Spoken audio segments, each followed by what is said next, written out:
Today, on the inaugural episode of the Spider-Fan Podcast, you're going to find out who is your friendly neighborhood Spider-Fan and some of his amazing friends.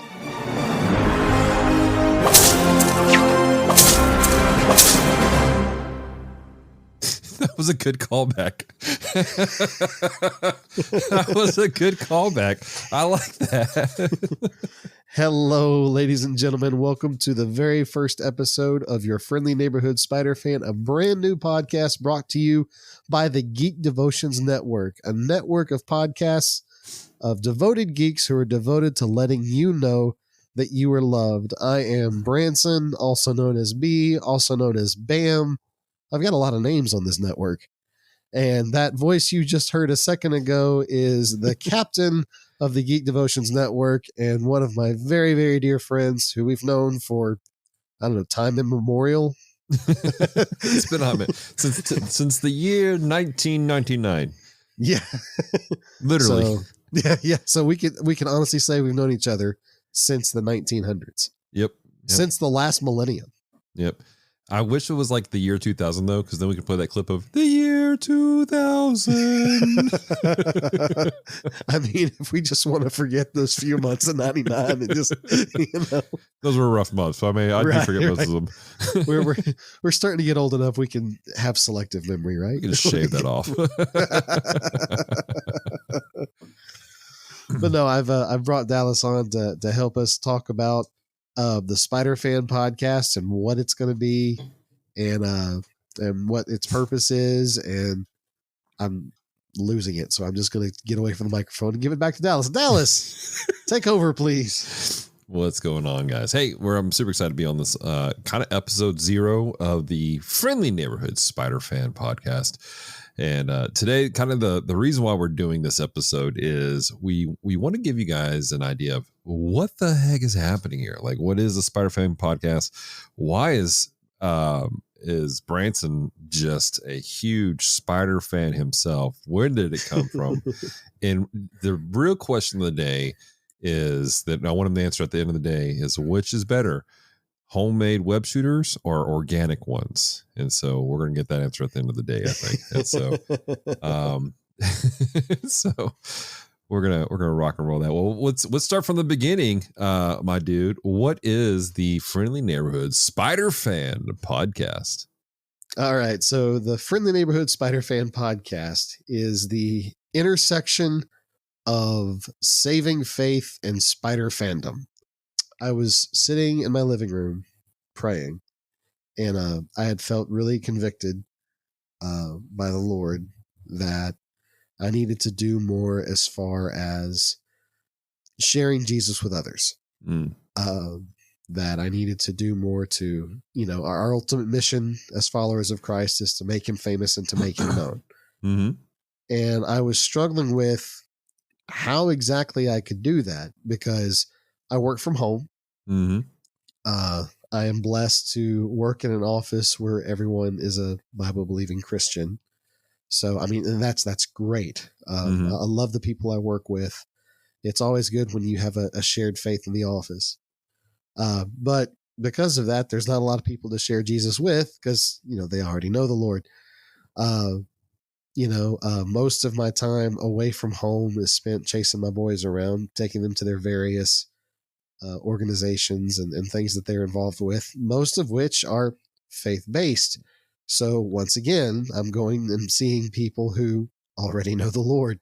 I don't have a big presence on Facebook. I'm not really super active in all that. So I was just praying and I was like, Lord, I want to be obedient. I want to share Jesus with people, but in my normal everyday life, day-to-day life, I don't come into contact with non-believers all that much. Mm-hmm. So what can I do? What can I do to share Jesus with people?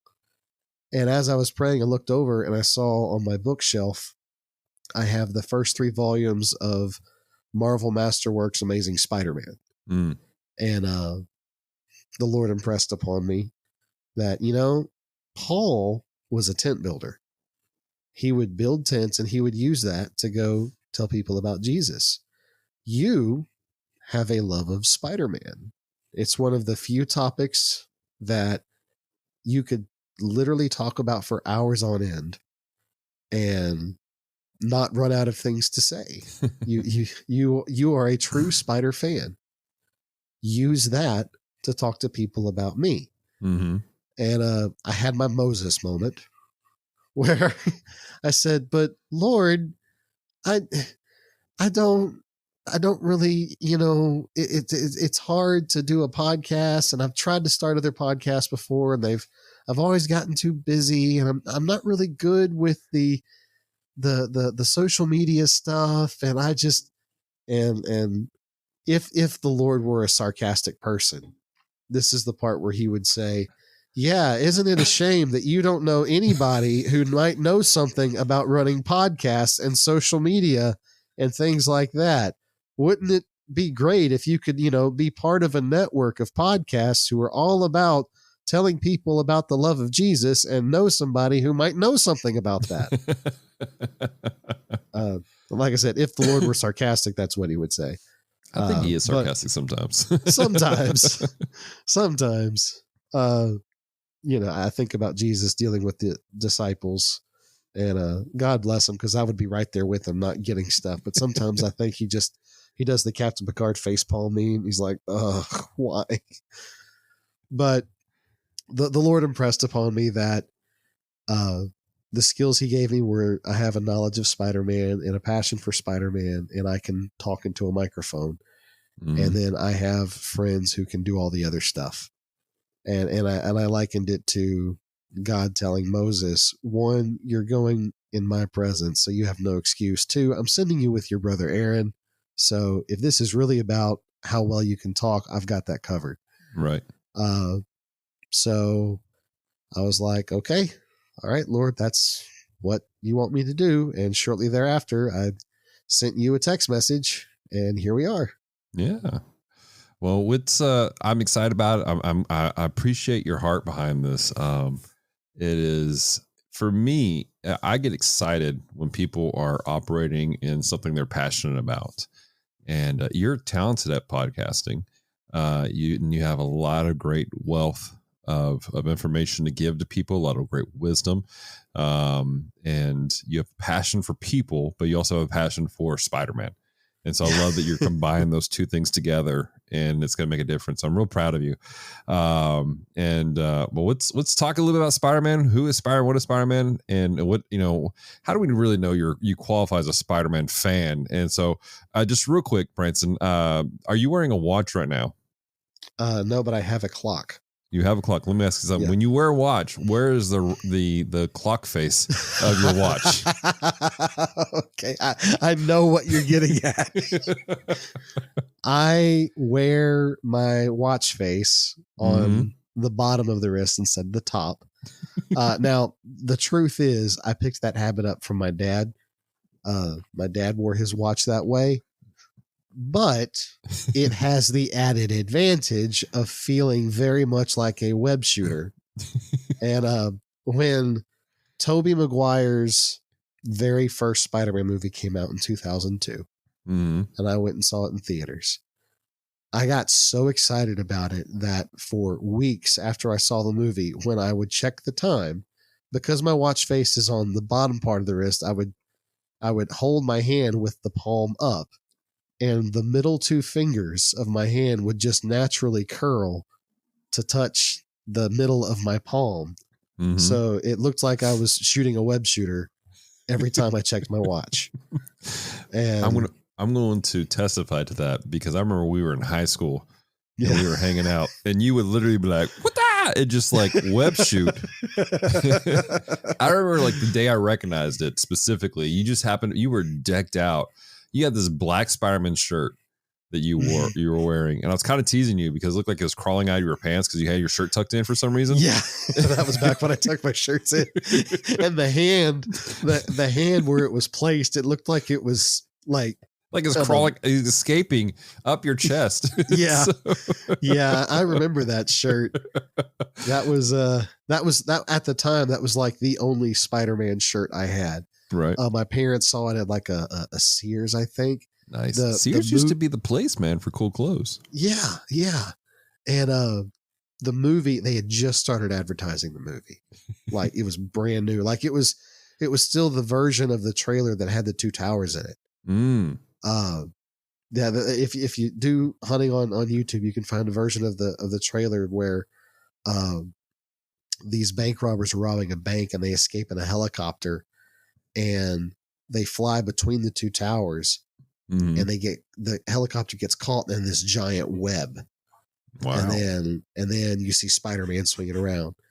And so they had just started advertising it, and Mom and Dad we were in Mississippi visiting my grandparents. And they had gone to a Sears or something, and Nice. they saw it and picked it up for me. Very cool. Yeah. Well, like I said, I've known you for a long time. I know you're a Spider-Man fan.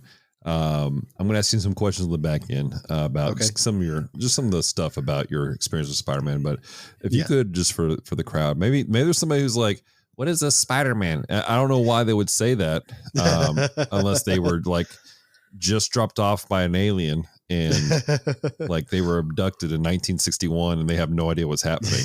Well, to be fair, ever since Spider-Verse, there's been a ton of different versions of Spider-Man. So, who is Spider-Man? Where did he come from? Right. The original Spider-Man that I'm referring to is a guy by the name of Peter Parker, raised by his elderly aunt and uncle. Typical nerd. He's all into science. Spider-Man was written in the 60s, so it was at a time where the beautiful people of school were the quarterbacks and the jocks and the cheerleaders, and Peter Parker was none of those things. He was skinny. He suffered from allergies. He was really book smart, and he was all the teachers' favorite student, but he just physically wasn't there. He wore glasses and walked kind of hunched. He was real nervous around women. Just typical nerd. And he goes to a science demonstration, and it's a demonstration of radioactive machines. And a spider gets caught within the machine work of the science experiment and gets irradiated. And after getting irradiated, it lands on Peter Parker's hand and bites him.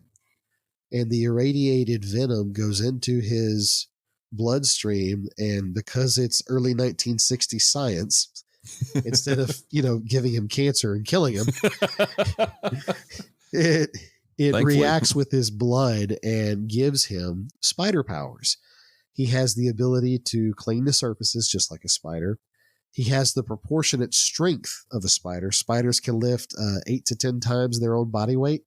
So if you've got a guy who's, 90, 110 pounds, that means he can lift up to a ton, just regular. He also developed something called a spider sense, which is an early warning detection of danger. And I've seen it played a couple of different ways. Some of them play it more of like it's a precognition thing. Some of them play it more of as just hyper awareness, like he's aware of a fly buzzing around and things like that. That was the McGuire one, wasn't it? Yeah, that was the McGuire went in that direction. I think the Garfield movie went in that direction as well. But in the comics, sometimes they play it more of as a precognitive thing. Psychics could mess with his spider sense, and if he's, I think there was actually, I didn't know that. There was an episode of the cartoon series from the early 80s where someone copied his spider powers, and the two of them being together, their spider senses canceled each other out, and it made them both black out. Oh, wow. So that took more of a psychic vibe to it. I tend to lean more towards the hyper awareness because that makes more sense. All of his other powers are biological in nature. Right. But I mean, whichever. The point is he has an early warning sense of danger. He can kind of figure things out real quick. And he has spider-like agility, so he can walk across tight ropes and things like that. And he has an instinctive knowledge of what chemicals to mix to make spider webbing.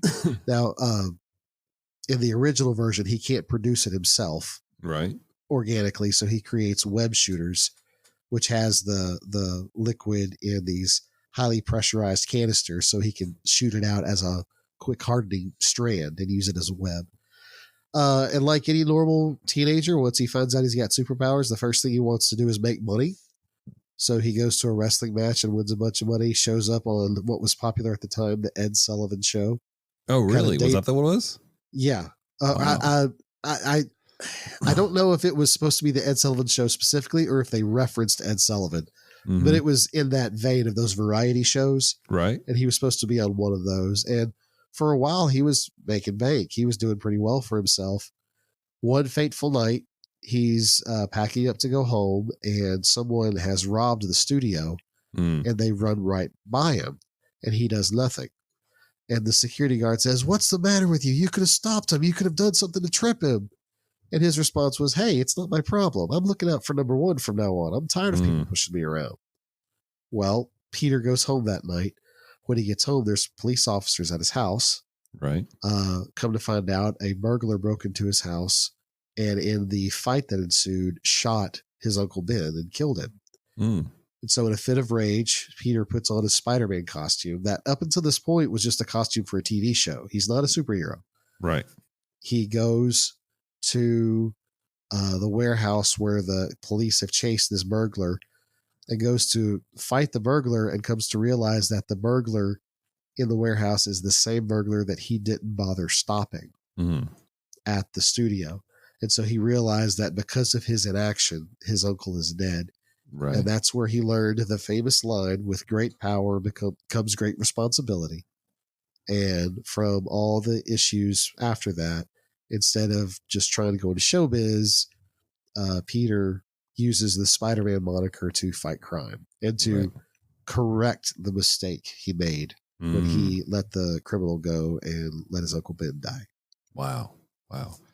So it's a pretty tragic story. A lot of stuff happening there. And knowing you as long as I have, I can see the appeal for you.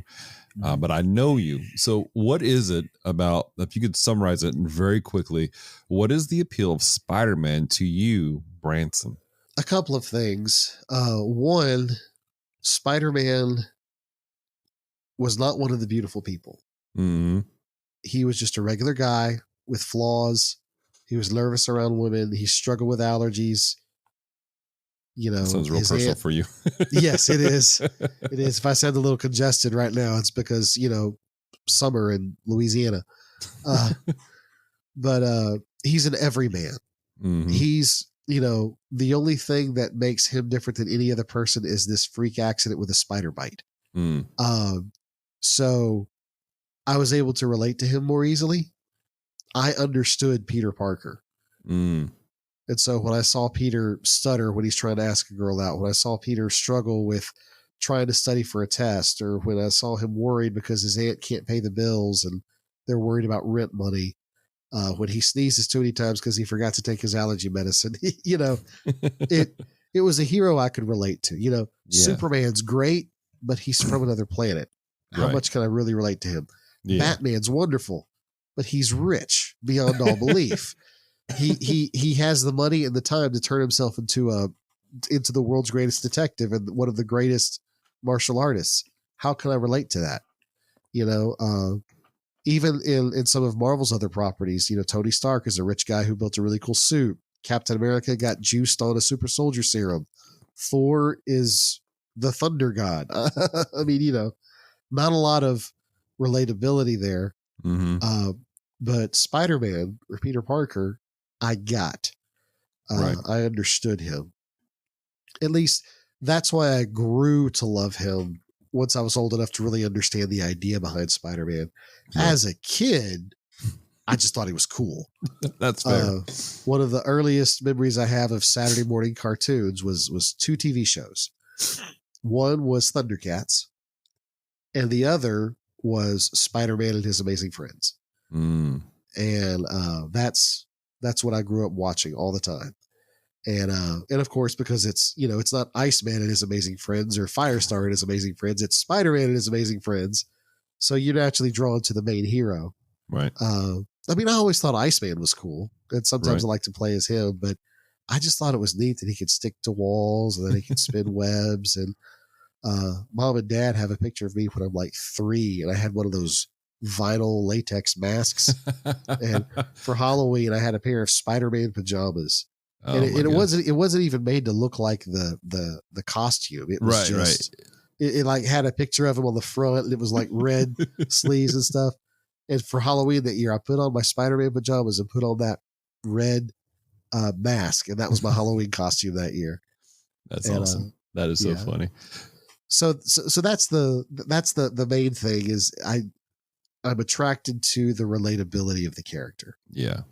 And that is an important aspect. That's one of the things that about why I love geekdom in certain things is because there's something about the characters that people love. You know, there are reasons. There are very personal reasons for me why I like Batman, and there are very personal reasons for everybody why they love the characters they love. And so I love the fact that you're doing a podcast, you're doing a show that you have personal investment in, that you find yourself in. And, you know, that's the thing about Stan Lee. There was a quote about Stan Lee was that the great thing about him having the mask is that he could be anybody at any time. There was nobody else. He was just every man. And that's kind of what Spider-Man is. So you kind of answered my question, the next question I had for you, which is, what was your first exposure? So I'm guessing your first exposure was Spider-Man and His Amazing Friends. Yeah, that was my first exposure to the character. Now, if you talk to my dad, he says that there are two people as to why he learned how to read. Edgar Rice Burroughs, because he wrote Tarzan, and Stan Lee, because he wrote Spider-Man. Nice. Spider-Man was one of Dad's favorite characters. Oh, wow. Growing up. Yeah. There was a brief time where he was following the comics really closely. And it was the time when he took a chemical trying to get rid of his spider powers and ended up giving him extra arms. And he fought against Morbius a lot. That was about the time that Dad started really following Spider-Man closely. Oh, wow. That's a wild time too. Yeah. But so he also was a big fan of Fantastic Four and Silver Surfer. He tended to follow Marvel more than DC, but he said Stan Lee is one of the reasons that he learned to read. So I'm sure when I was growing up on these superheroes, Dad had some influence as to, hey, here's Spider-Man and His Amazing Friends. But it's not like he had to twist my arm. I mean, I was hooked pretty quickly. I liked superheroes as a kid anyway. Right. Never grew out of it.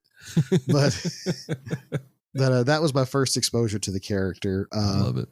From there, of course, I read some of the comics.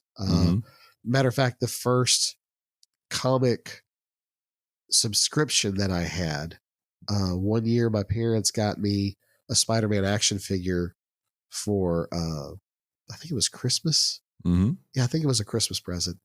And on the back, they had a little cardboard cutout where you could send in and subscribe to Amazing Spider-Man for 6 issues. Oh, wow. And so in the early 90s, matter of fact, the first issue I got was part 5 of Revenge of the Spider Slayer. It was when Alistar Smythe had come back. And so for 6 issues, I'm reading Spider-Man. It was also my first exposure to Black Cat. Oh, wow. And my first exposure to Venom. So that was, But so that, and Mark Bagley was the artist at the time of that run. And Mark Bagley is a phenomenal artist. Like the dude is just, the way he can put art to a page is amazing. And he's the reason that I even got into comics in the first place. Wow. Was because of that run on Amazing Spider-Man. From there, the 90s cartoon came out. And I watched that. And that kind of cemented my interest in it. And then from that point forward, if Spider-Man was in the media in some form, I was watching it. Right. You know, that's cool. That's cool. Yeah. All right. So rapid fire questions for you real quick. Okay. Question number 1, favorite version of Spider-Man across the board, all the Spider-Verses ever out there, favorite version you've ever seen or thought about? My absolute favorite version will be Peter, working his way through college, married to Mary Jane, still working at the Bugle. So I guess Spider-Man right before the Clone Saga. Oh, yeah. I think that is my favorite iteration of Spider-Man. Now, I have reasons to enjoy all of them. Of course, you can't beat the classics. I actually enjoyed Spider-Man working for Tony Stark, working as his liaison. Civil War was a crazy time. That was one of my favorite stories ever. But yeah, I think my favorite iteration of Spider-Man is he's working his way through college, working at the Daily Bugle, married to Mary Jane, and just doing his spider stuff. That's cool. When I think Spider-Man, that's the Spider-Man that comes to mind. I love it. So what is your favorite non-basic Spider-Man costume? The comic book Iron Spider. Oh, yeah. Not the movie Iron Spider, the comic book Iron Spider. Because that was the first time that Peter really leaned into his understanding of science. I mean, Tony Stark made the suit for him. Yeah. But it was cool because that always made sense to me. There's like, come on, the dude's super smart with science. So if you give him a budget, he could build a really cool spider suit. And that's what that suit was. And I thought it was great because like it had the glider. It gave a reason for the web wings because he could actually use it as a glider. It had cybernetic enhancements in his mask, had an auto filter to where if he was ever in a gas attack, it would auto filter out the gas.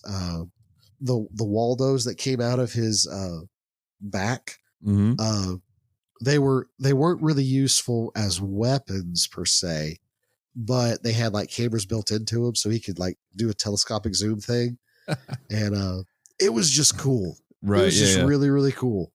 And so I hate that he didn't get to use that suit a whole lot because right after he got the suit, Civil War started. Right. And then halfway through Civil War, he ended up flipping sides. So he didn't have access to Stark Tech anymore. So he went back to the classic red and blue, but he didn't have access to that suit anymore. It was like, man. Oh my gosh. All right. Favorite non-Earth 616 Spider-Man. And for listeners, 616 is the main Marvel universe. Yeah. Miles Morales, specifically the Miles Morales from the Ultimate Verse before they merged everything together. Nice. Yeah. That was a cool storyline. I actually have that back here somewhere.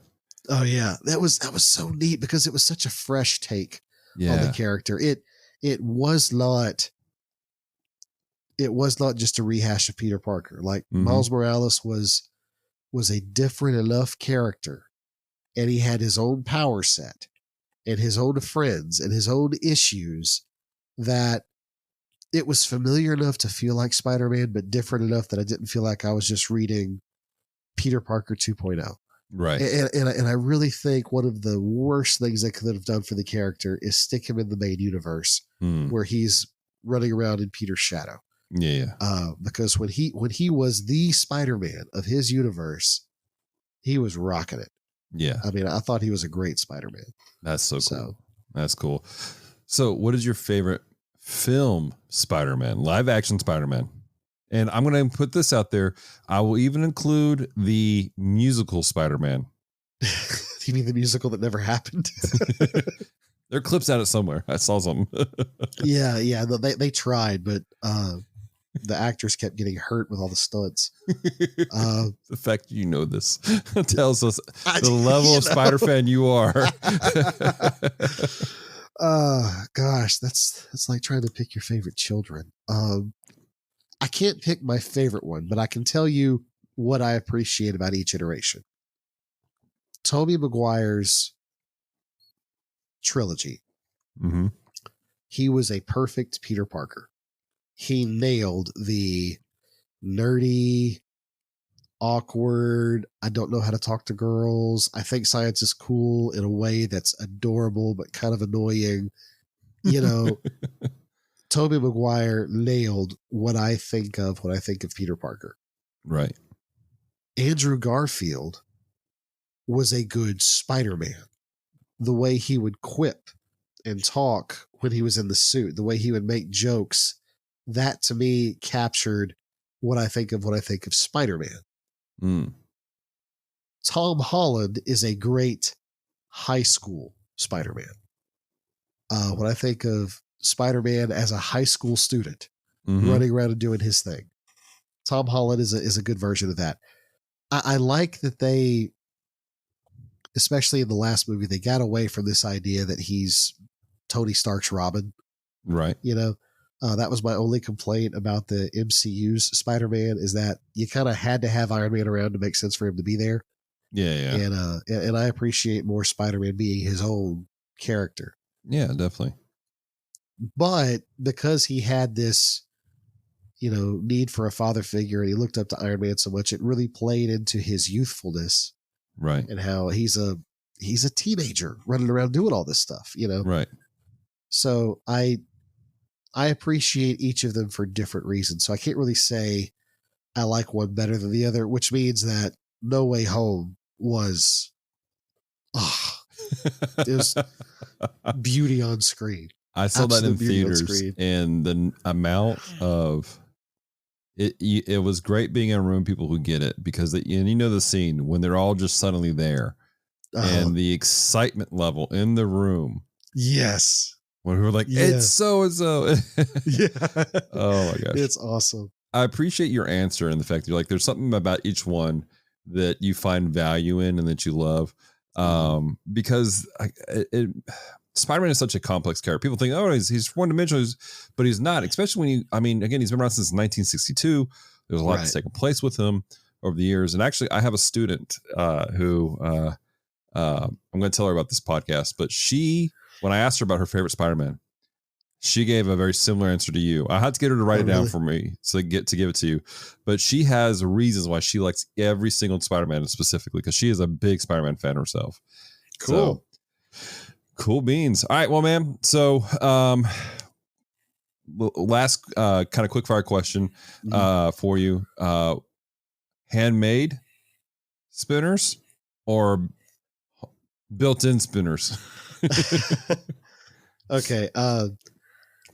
With all respect to Tobey Maguire and Sam Raimi and what they did and how they brought Spider-Man to the movie screen.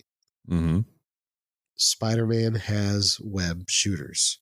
That is the correct version of Spider-Man. Now, I know there have been times where he's had more organic webbing before in various iterations and parts of the comics, but there is a reason they always go back to web shooters. Right. That is a sign of Peter's ingenuity. The fact that he's not just strong muscles, he has a brain, because he had to design those himself.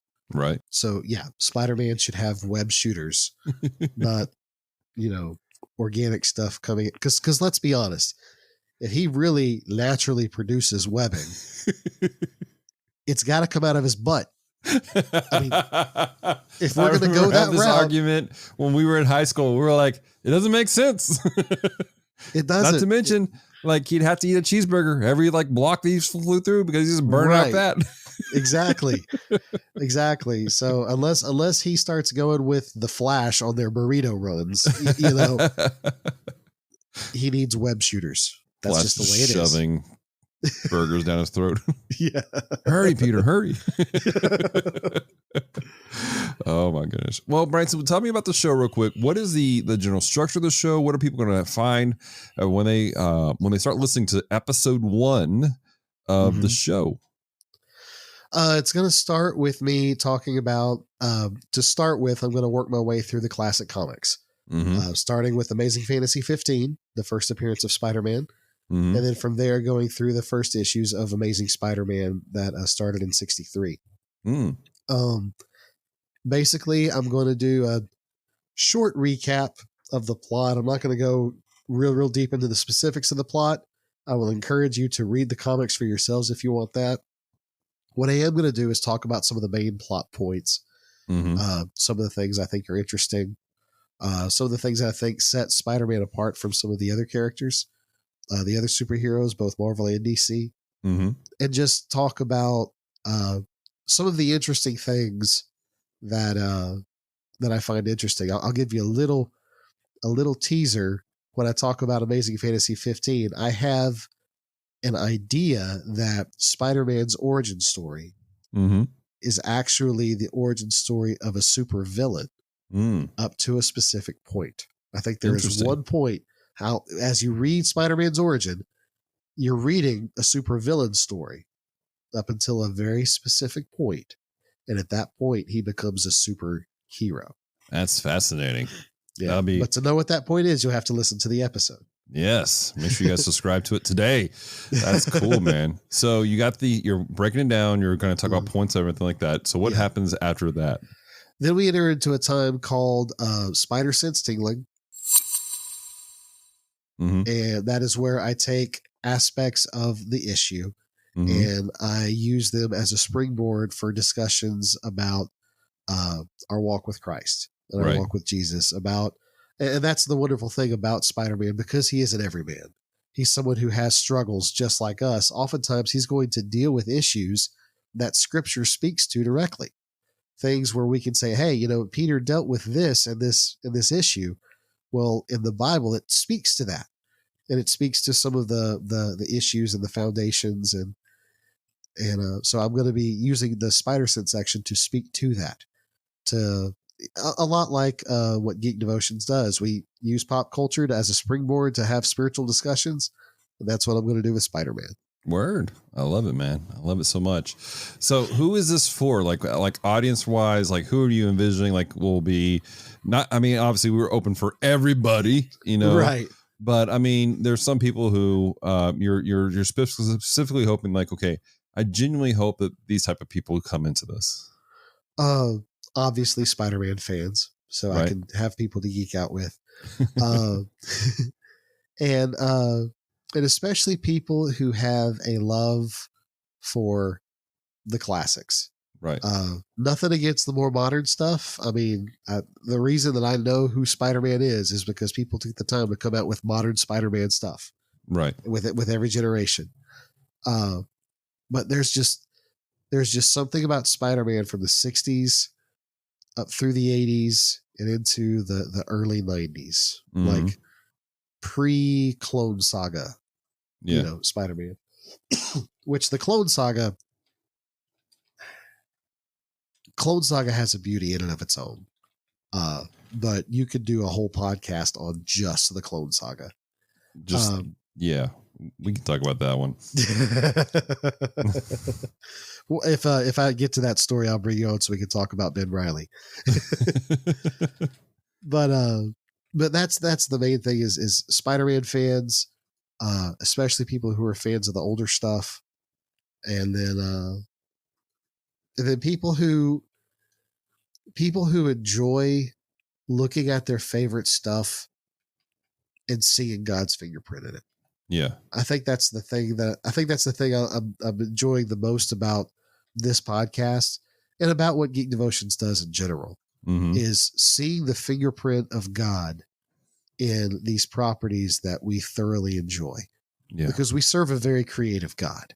We do. And I think that when people exercise their creativity to create stories in a way, they are bringing glory to God by doing the very thing that he is known for. That's to be creative. And so for people who enjoy reading something that they like and seeing God's fingerprint in it, I think that's who I'm trying to reach. Word. I love it, man. I love it so much. All right, guys. Well, you've heard it here first. This is the inaugural episode 0 of the Friendly Neighborhood Spider Fan. And it's that way because somebody did a Spider Fan podcast a while back and we just don't want to compete. Imagine that, someone making a podcast about how much they like Spider-Man. I know, right? It's so weird. So wow, what a novel idea. In the links down below, you guys will see some links for Facebook and Instagram and maybe a Threads and a couple of places where you guys can stay in touch and keep update with what's taking place with the podcast. I want to encourage you guys to share it out. And if you're watching it on the YouTube side, which hopefully we'll have up by the time you see this, leave comments and let us know what your thoughts are on this inaugural episode. Branson, are there anything else you want to say about the podcast that's coming up that you want to share? And then do me a favor, end it for us, my man. All right. Well, I shared this with Dallas earlier. The two main purposes for this podcast is two things. One, I want to point people to Jesus. Because he's the ultimate superhero. He is the person that I mean, he literally stepped in and used his amazing abilities to save people who couldn't save themselves. Right. And I think every superhero takes their ideas from that template. So I want to point people to Jesus. And two, I want to point people to the Geek Devotions community. Because, I mean, the reason that the Spider-Fan podcast exists is because of Geek Devotions, because Dallas and Celeste have created a place where people can talk about their faith and their fandom. And we've seen the Lord do some amazing things in the lives of people who take the time to just give a comment here or there on whatever it is, whether it's Com Talk or the Bottom Shelf or the Gundam Watch or We Read Allegedly. I mean, whatever. We've got a lot of podcasts out there, but when people take the time to comment and interact, they receive prayer, they receive encouragement, and I think that's important. So that's the main thing I want to focus on with this. I want to thank you, Dallas, so much for joining me on this inaugural episode and helping me get this off the ground. Yeah, man. I want to encourage you all, if you've got ideas for episodes or thoughts about the episode or something, like Dallas said, comment on our social media. You can also email me, spiderfanpodcast@gmail.com, and I'll respond to you there. But until next time, stay devoted. Peace and love.